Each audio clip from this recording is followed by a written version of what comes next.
Hello,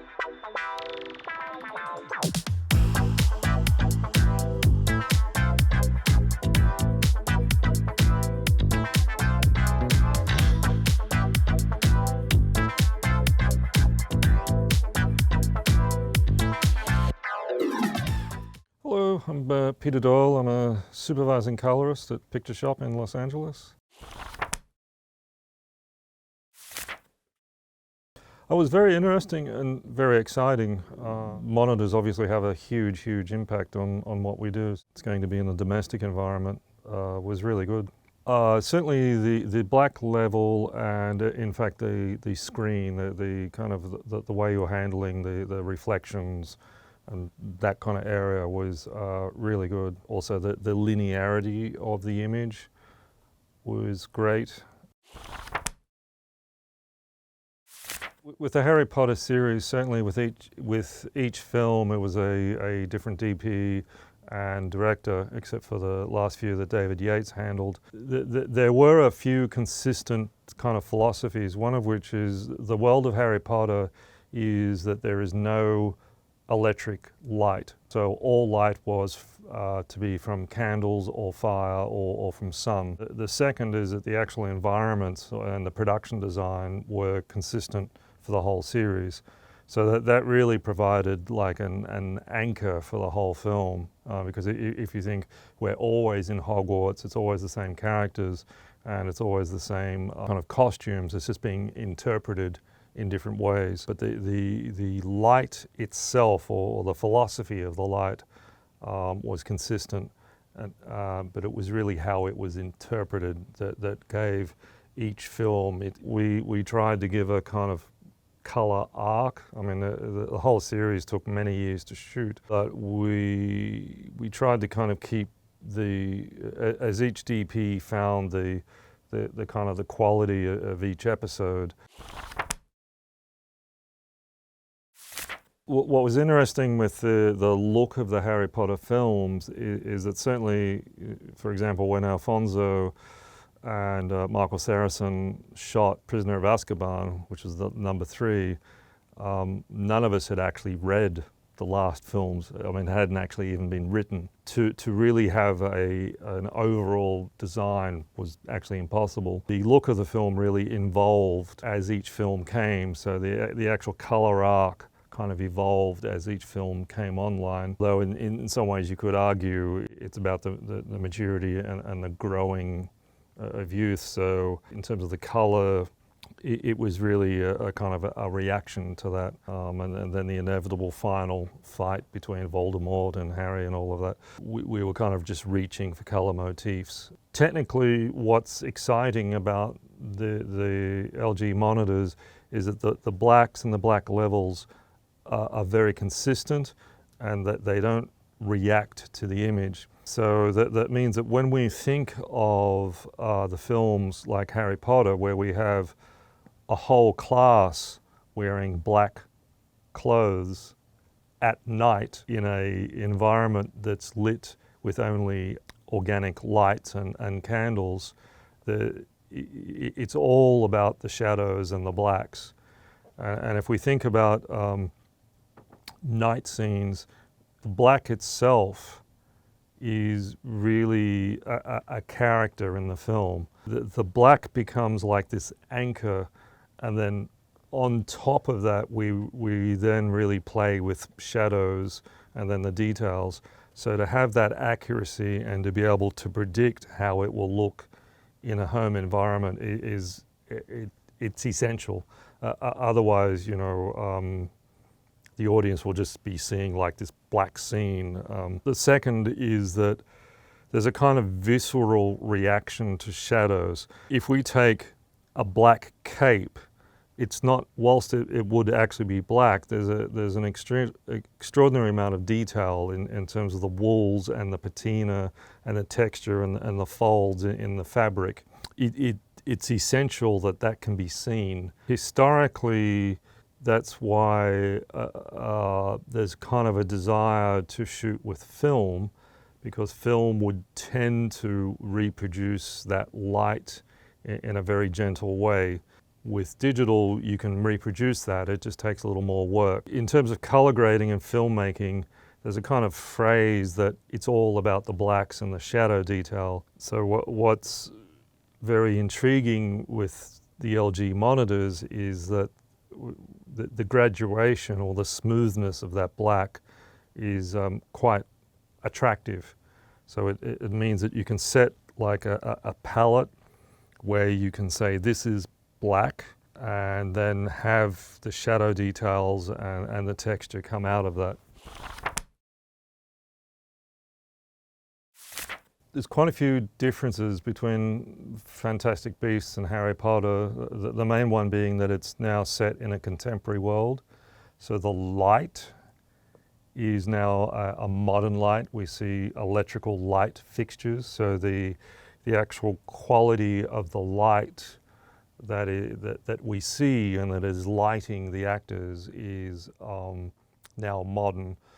Also, the Fantastic Beasts series was shot on digital cameras and not film. Again, kind of reflecting that slight modern world, even though Fantastic One was like New York, semi-ambiguous, early 20th century world. So the approach there was a sharper image, and Philippe Rousselot, the DP that shot 1 and 2, really went for a sharper image, a more modern image. The main actors are more mature, so the story itself is a little older. There's not as many children running around. We ended up with a much stronger and deeper black in the series. When I was grading, we were able to release those series on laser projection, which allowed for absolute zero black. So it meant that when we were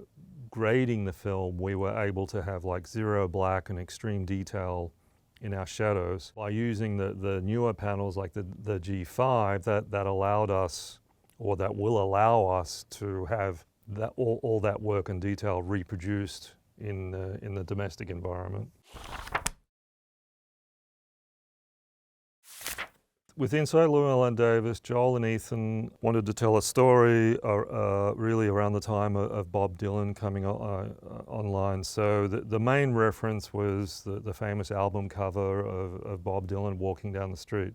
When we think about that, that album cover is actually a black and white photo, even though interestingly we don't really remember it as a black and white photo. The second is that we all felt even though it was like to be a period film, we didn't want to do it sepia and kind of warm with a vignette. Very analytically, which was, okay, if we had shot this film at that time, so if Inside Llewellyn Davis was a documentary shot at the time, what would it look like if we ran it today, which is a kind of interesting way to approach a narrative film, which is, it's a period film, so why not approach it as if it's a documentary?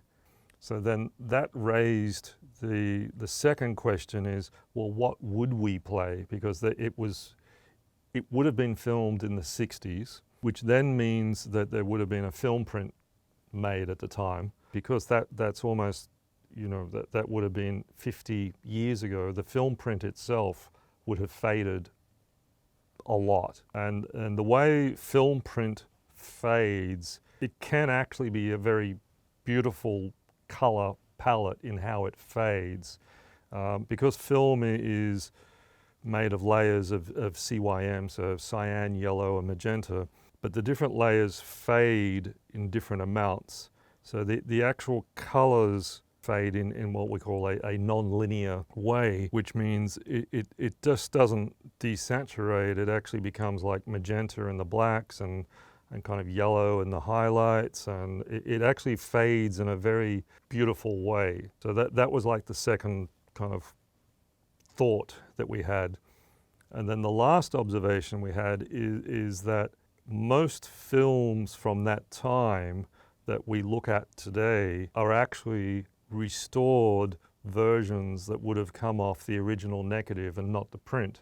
and that we're actually looking at it on streaming or DVDs. So it's very rare for the modern audience to in fact be looking at a 60-year-old film print. The University of Zurich has been, with the European Council, has been running a very long-term project, and that's analysing how various film stocks fade over time.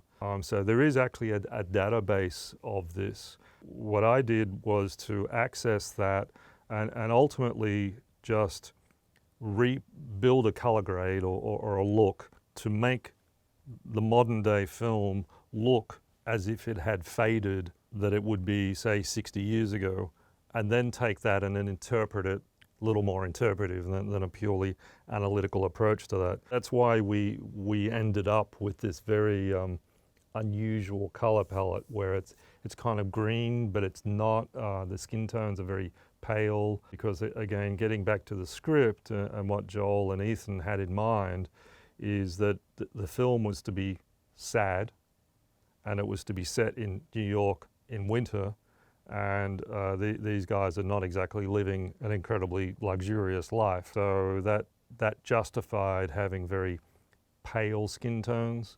It's winter, and New York winter light is a very specific, very beautiful, soft light because, you know, it's all this cloud cover, and you're always, you know, in the streets almost like canyons. I built a color grade to kind of emulate how film would have looked like at the time if they had shot it in the 60s and then it had been faded, and then kind of just interpret it from there a little bit. That's kind of what I really like about color grading, which is to really justify, to come up with more of an intellectual and emotional response to the story as to how to really interpret it. The production design is a very considered thing. The color of the walls, and that's everything that the production designer, Rick, and all these different people will make very conscious decisions about how to get philosophical for a second.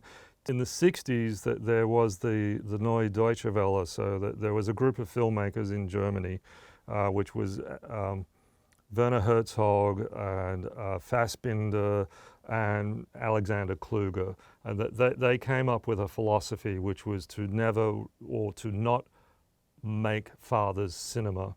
But the second part of that, which Alexander Kluge once said, which was using the very tools that are used to oppress us, we should take back our dreams. So I've always interpreted that as, well, we have our manufacturers who make our cameras and our monitors. We as artists should take control of that and then interpret how we want to do that. So to marry kind of philosophy and technology, that's what's interesting about this new monitor that we're looking at, because it in a funny way, it's completely neutral. I mean, it gives us completely neutral black, so it means that we can really control what we want to show, and this monitor will then reproduce that.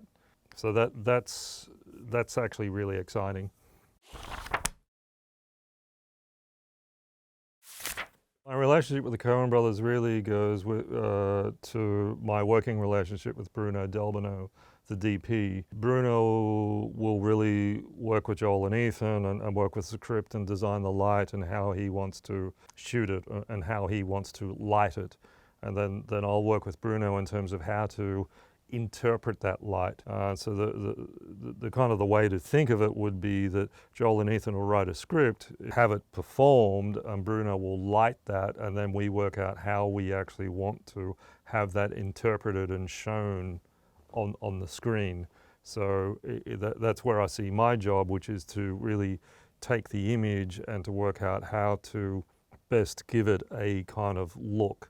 So for example, if we take The Ballad of Buster Scruggs, that was Joel and Ethan's first film that they had shot digitally. So they were very, a little nervous because it's a new format, but we spent a lot of time just kind of experimenting and coming up with different looks. So then we ended up really marrying both the old and the new.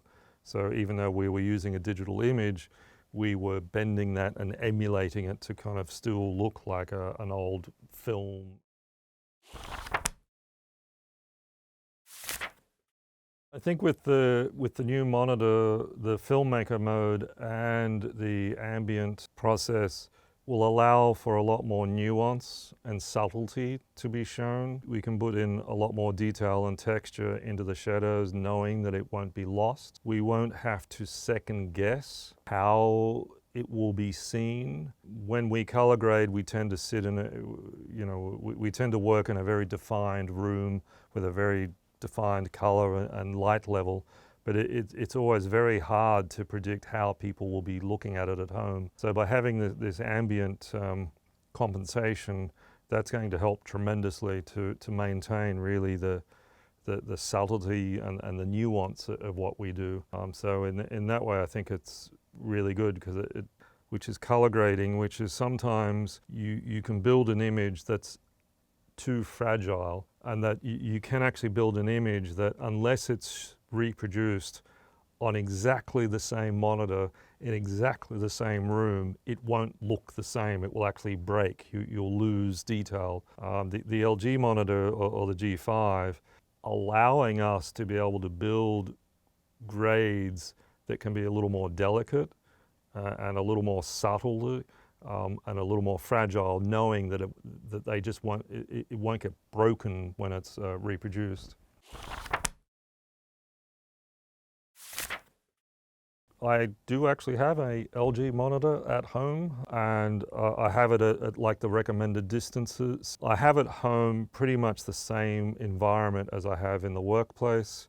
The only real difference is that I have a white wall instead of a black wall, and quite often I will stream at home what I'm doing at work, just to see how it will work. I actually use LG panels because I find that they are the most pleasant to actually watch.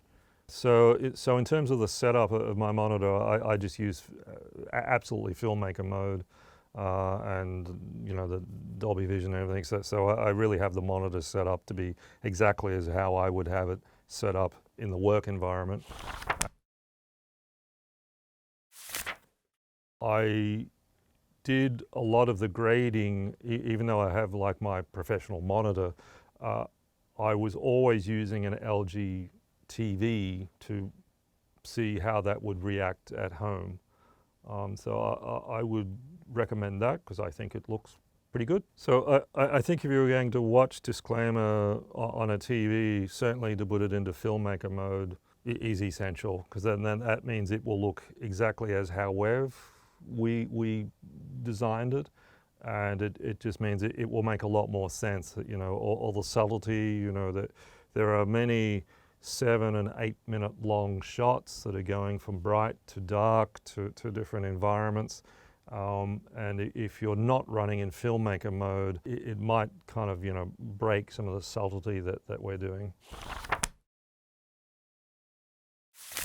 My favorite films to watch on the LG OLEDs are some of the Criterion remastered films from the pre-code period of the 30s and 40s. The Lubetsky comedies, they're just amazing. Anything shot by Greg Toland, Citizen Kane is just extraordinary on these monitors. And then it changes, so my top 4 films change every month. I'm really enjoying watching some of the new wave American films from the 60s and 70s on the LG OLEDs. Some of the modern films I think can be good. Say Pelham 1, 2, 3, The French Connection, just any of these classic films, because you've got, what's interesting is that you have this great combination of technologies. So you've got this like 70s lighting, which is quite hard and very directional light that's been then shot and printed on film. So you have this really gorgeous solid blacks and very rich color in the shadows, and that being reproduced on, say, the LG TVs, the OLED, it's just a really great image. You don't really think of it that way, but it's very interesting that I think the LG OLEDs in filmmaker mode actually reproduce the filmic experience in a really interesting way. It's very interesting that I think the LG OLEDs in filmmaker mode actually reproduce the filmic experience in a really interesting way.